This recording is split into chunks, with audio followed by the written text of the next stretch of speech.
Welcome to the video. This is another episode of Coffee with Closers. Today we have a 28-year-old real estate developer who has developed multiple successful projects, and we're going to talk about how to develop real estate, get into your first deal, and we're actually going to go through an actual project breakdown that he's developed, all the numbers and all the things that you're going to want to know. So let's dive right into the video. Welcome to Coffee with Closers. In this series, we interview top real estate producers that are out there making big things happen in the real estate industry. That way you can learn from their failures and their big wins so you can start winning more in your real estate business. So welcome back to the video. We're gonna dive into some numbers. So Christian, welcome to the show. And if you want to go check out his social media, he has an Instagram page called Method Invest, where he talks about real estate, entrepreneurship, personal finance, all that kind of stuff there. So go check that out, and welcome to the show. Awesome. Chris, thank you for having me on. You're welcome. You're welcome, man. So let's dive into it. Tell us about a actual project breakdown. We have entrepreneurs that are out there that are watching this that might want to get into real estate development, but they just don't know where to start, what to do, and what an actual project looks like or what it entails. Yeah. Oh, yeah, absolutely. Yeah, we can break this down. So basically, it comes down to one of the first steps is pretty much, getting the right piece of land. So looking for deals out there that, have great potential, like studying your market depending on what market you're in, right? And making sure that you're not overpaying for the piece of land, right? Once we identify, what I do is if someone sends me a lead or something like that, we go check out the land, see what the square footage it is, what city and town it's at, and depending on the square footage, zoning, we can either build a multi on it, which I love building multis, or a single family. If it's a multi, I'll really go for it. We can spend a little more money on that. Roughly, the average lot in Providence right now is going for like 85, 90,000, but just a year ago, they were going for like 55, 60, Big jump up. Yeah. Oh yeah. Wow. So it's definitely increasing in price. Land is, you can't make more of it, Especially with the inflation going on too. They're printing more money, they're not making more land. It's one of those things, Exactly. So once we identify the land, and that's when we come in with our team, which is like the surveyor, and we already have a set blueprints. But if you don't have a set of blueprints, I suggest not paying.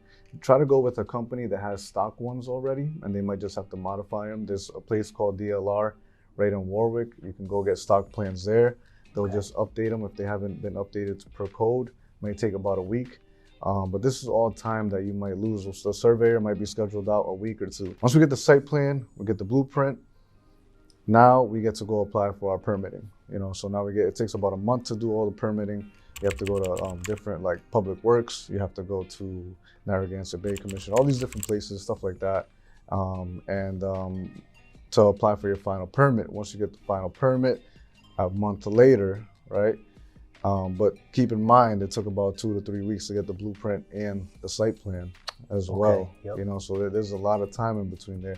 So you're almost 2 months in at this point. Exactly. Wow. Before you start building. Okay. And now once you start building, you get in there, you get your team, the foundation team, excavation team, they go in there. The day of the actual excavation or the day before, the surveyor goes out there, marks it all out, make sure that the foundation is going to be set right. And then they start excavating, the foundation gets poured. At that point, inspections at the footings, inspections in different phases of the actual foundation. Then we start framing up once we're in the clear, and it takes about 2 weeks to frame up all the way up to the top and put a roof on it, windows, weather tight. It's called weather tight once you have the actual building enclosed, so no holes in it and stuff like that. That makes sense. Okay. Yeah. After that, after you're building, after you frame it up and stuff like that, have the roof on it. Now you want to get all your MEPs done. So mechanical, electrical, plumbing, all the rough gets done. Usually you like to have the plumbers in there first because it's much easier to move wire around than actual pipe. Makes sense. That makes sense. Okay. So that's a good tip. Yep. And so once that happens, all the inspections are passed, and you get your final inspection for framing. Okay. So actually, you have to get all the other ones inspected first before the framing. The framing. Yeah, the framing is after, which has always been a little weird to me. But that is weird. That's just how it is. Yeah. Wow. All right. Yeah. So once that happens, You get the okay, insulate, and I have a team that does it so fast. They're awesome. And then we start drywalling. So we put up all the drywall, get the drywall team in there. So because it's a 2-family, we might have to do some firewalls and stuff like that, depending on where it is. Like, you know, 5/8. So in the hallways, you got to make sure that it's all 5/8 fire code, 2-hour fire rating. So that, you know, in case there's a fire, it's an enclosed hallway down to safety. Okay, that makes you sense. Know, so they check for that. There's an inspection for that. Plaster, and then here comes the finish, right? So the finish really entails flooring, moldings, casings, kitchens, vanities, bathrooms, the finish work for electrical, the finish work for the plumbing, you know, so it's like, it's all of that, and just being able to like streamline that, you know, it's not always easy, but because you're managing a lot of people. Exactly. There's a lot of hands in the pot, a lot of contractors, a lot of, you know, people doing electrical work, plumbing work.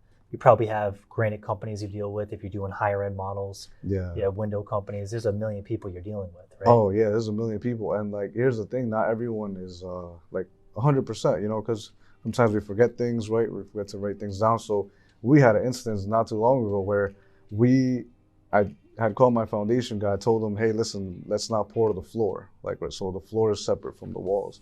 Well, we'll wait on pouring the floor. Sometimes what happens is we'll come back in and we'll just put the funnel right through the window. And then we'll pour the floor. But he didn't cancel it. And he called me, you know, the day before we were gonna start framing. He said, hey, listen, I didn't cancel the order. We can't cancel it. So I was like, wow. So we had to go into like recovery mode. Okay, what are we gonna do? Because I can't have, you know, 8 guys standing around, you know, and not being able to build, you know what I'm saying, not be able to frame up. So came up to, the game plan was basically I got everybody on board, conference call, it's 8 o'clock at night, 9 o'clock at night. And we're just like, okay, we came to the conclusion that by the time that the concrete truck was gonna come, the first one, our plan was to already be up to the first platform built. Wow, so that as they're pouring the floor, the cement, our guys are up top framing. Wow. And we actually pulled it off. That's I have awesome. video on it. Yeah, that's crazy. Yeah, it's crazy. That is crazy. It's like I have the video where you'll see it. It's like you have the big concrete truck pouring cement into the foundation, and the guys up top on the first platform, awesome. You know, putting down the plywood so they could step somewhere. You know, really, what I mean? It's wild. If you have the clip, I can insert it into this video too, so they can check it out. Oh, perfect. Yeah, that'd be really cool. Yeah, that'd be really cool. But I guess like we just it's an overcome mindset that you need to have, right? Like, so like when I told that to somebody, or when I posted on Instagram and someone reached out to me and said like, that was incredible what you did. Like at the time for me, it really wasn't like much, because like it's just what we got to do. Like we just got to figure it out. But like taking a step back and realizing, whoa, that actually was pretty cool. You know what I mean? Like, yeah, you know. So well, that's the thing. They say great entrepreneurs are great problem solvers, right? So that's really what it comes down to. The problem comes up and you solve it, and that's what makes a great entrepreneur. So that's awesome. I appreciate that. Yeah, I don't like to focus negative on I don't like to focus on the problem too much, like as in like just complain about it. You know what I mean? Like that's waste. It's wasted energy, and there's nothing that I hate more than wasted energy and wasted time. So it's like, what's the solution? Okay, I understand. Maybe we might take a loss, but how do we overcome this? What are the options? Let's move forward. I love it. That is huge. That is huge. Now, the last question I have. So that was an awesome breakdown. Now, one thing I did have a question on, do you have like any systems and processes in place? Like, for example, a checklist of every single thing that needs to be done when you know, buy a house all the way from start to finish. Do you guys use something like that, or do you just kind of know it in your head and you just roll with it as it comes? Yeah, so basically we kind of know it in our head as it comes. Okay. However, I've been creating something called the method book.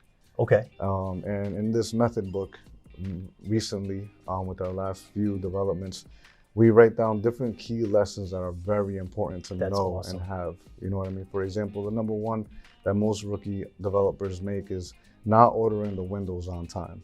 Okay. Because if you don't, here's what happens. If you don't order the windows on time, right now with the way that material is and everything like that, you're talking about 5 to 6 weeks out for windows. So you can't weather tight that building until you have those windows. That means you Yeah. can't. The electricians can't start. That means the plumbers can't start. You know what I'm saying? And if you're building in the cold, you know, nobody wants to work like that. You know, it's hard. So one of the biggest things, I mean, this last house that we have, we bought the windows like when we closed on the land. You know what I mean? Nice. And we had them stored for like what, 4 months, 5 months, you know, like because we didn't start until the project a little later on this one. We held off, but yeah, it's very important to have things like that, like windows. You would never think, right? But it's No. very important to have those on hand, because then if you don't have the windows, you can't vinyl.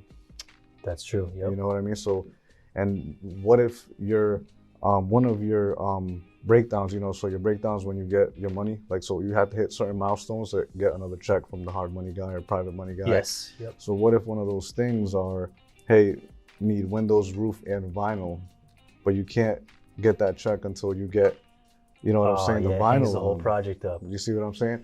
But then there's also a solution to that, where it's like you just ask the question, hey, listen, can we just leave out the vinyl and the labor for it, and can I get the rest of the check? Stuff like Yes. that, you know. So there's always ways to negotiate with people. And the worst thing that can happen is they say no. Exactly. You Yep. know, so Doesn't and hurt then to ask. it doesn't hurt to ask. Yeah. You know, so it's like if they say no, then all right, what's the game plan? You know, so let's see where we can buy 3 windows at the Home Depot and like Mass and stuff like that. You know, so That's awesome. Yeah. That's really good. All right. That's a pretty good breakdown. So Yeah. that gives someone a pretty decent outline on how to at least get the wheels churning. Yeah. So if it's something they want to do out there, start their own development business, it's one step closer, you know? yeah, appreciate that. That's Yeah, awesome, no, man. yeah. So if you have any questions, drop them in the comment section below. We'll do everything we can to get to those questions. And if you like real estate content for real estate entrepreneurs, definitely subscribe and hit the like button. Thanks so much for tuning in.